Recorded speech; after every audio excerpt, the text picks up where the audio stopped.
Bien. Una de las aplicaciones, como les decía, era ver si al eliminar un gen de una bacteria sigue siendo viable. Entonces, lo que se hace finalmente ahí es directamente evaluar. Como yo puedo decidir entre qué cotas van a estar los flujos de una determinada reacción, ahora vamos a aprender cómo se hace, yo puedo poner que esos valores de flujos para esa enzima sean 0, o sea que esa enzima no esté, podemos decir así, simular que hay un knockout, es simular que el flujo en esa vía es 0, y evaluar si la velocidad de crecimiento, el mu. Evaluar in silico, ¿no? Hacer correr el programa y ver cuál sería entonces la velocidad de crecimiento. Si la velocidad de crecimiento me da 0, significa que esa enzima era vital, esencial, y entonces el microorganismo no puede crecer. Cuando uno hace eso, ese trabajito, realmente encuentra que las predicciones, estableciendo como función objetivo esta de que maximizar la producción de biomasa, son consistentes con datos experimentales en el cerca del 90% de los mutantes, ¿sí? Lo cual quiere decir que anda bastante bien. Por ejemplo, en este trabajo de Edwards y Paulson, que es un PNAS, que dentro de las revistas de más reconocimiento científico, esta es una, lo que hizo es que empleó un análisis balance de flujo para predecir el efecto de la deleción de genes de Escherichia coli. Bueno, si yo, por ejemplo, deleciono esta, ¿cómo van a cambiar los flujos? ¿Cómo se acomoda de alguna manera esta bacteria para poder seguir creciendo, ¿sí? Bueno, y ahí se encuentra, por ejemplo, que todo por predicción, in silico, acá no hicieron ningún ensayo, pero encontraban, por ejemplo, que algunas enzimas, cuando las sacaban, directamente no crecían, ¿sí? En otras se encontraban condiciones de crecimiento en donde el mu de la bacteria era menor que el mu máximo cuando las condiciones, cuando no había ninguna deleción, ¿sí? Encontrábamos velocidades de crecimiento más bajas, pero aún podía crecer, y después teníamos algunas que directamente no le afectaban la velocidad de crecimiento, ¿sí? Bueno, de alguna manera, entonces, esto es lo que me permite hacer este tipo de análisis. Bien, entonces estas eran lesiones que detienen el crecimiento, estas son lesiones que reducen el crecimiento, y estas son que no afectan el crecimiento. Lo muestro porque creo que esto está en una de los PowerPoint de Castro, acá tienen el nombre, así encuentran una correlación entre teoría y práctica. Bueno, entonces, a ver si nos ponemos de acuerdo. Análisis de balance de flujo va a tener las mismas características que lo que estuvimos viendo, Flux Balance Analysis, ¿no? Que análisis de flujos metabólicos, o sea, FBA a FM. AFM es lo que veníamos haciendo. Es más o menos lo mismo, pero en FBA voy a trabajar solamente con los componentes intracelulares, le voy a agregar reacciones de intercambio, voy a decir además entre qué valores esos flujos van a estar, y para terminar de determinar ese sistema, lo que voy a hacer es dar una función objetivo.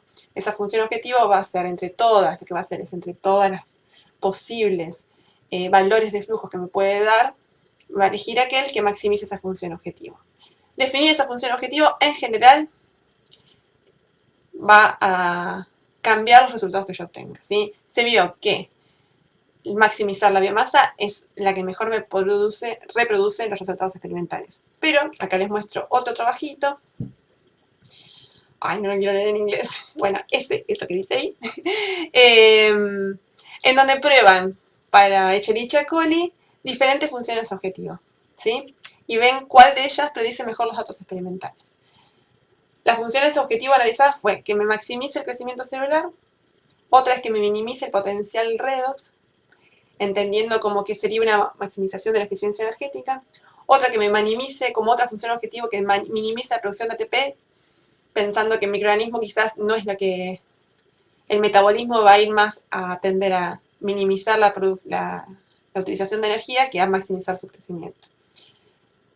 Otra es que se minimice el consumo de sustrato, pensando que el microorganismo quizás adapte su metabolismo a utilizar la menos cantidad de sustrato posible para justamente optimizar su utilización. Y otra es que se maximice la producción de ATP, que en realidad y no tenían mucha fe que les ande, porque en general eso sirve más para modelar mitocondrias y no funciona en bacterias. Pero bueno, lo que hicieron es entonces aplicar FBA y le fueron cambiando la función objetivo. Y luego se fijaron.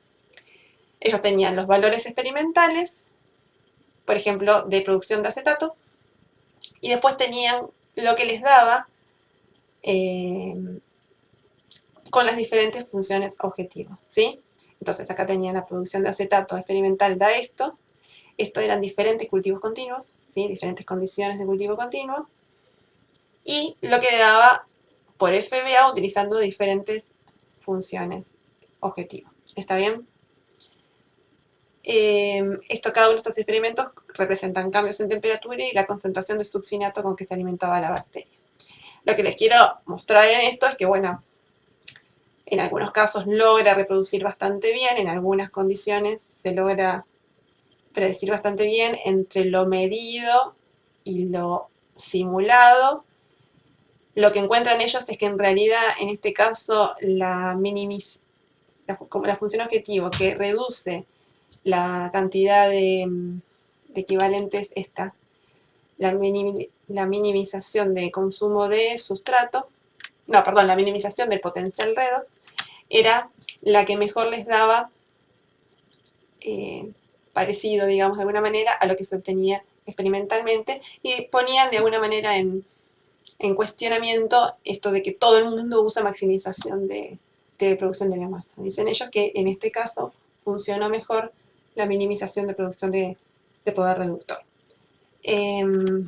Bueno, estas son otro batch de diferentes condiciones. Pero bueno, básicamente lo que terminan determinando es que luego de comparar las velocidades de consumo de oxígeno y producción de acetato, la minimización de la producción de potencial redox fue la función objetivo más probable. Y lo que les está diciendo es que, bueno, en estas condiciones de cultivo, esta bacteria de alguna manera privilegia justamente esta situación. En general se usa, más allá de este trabajo, se usa como función objetiva la maximización de la formación de biomasa y bastante bien funciona para predecir otros modelos.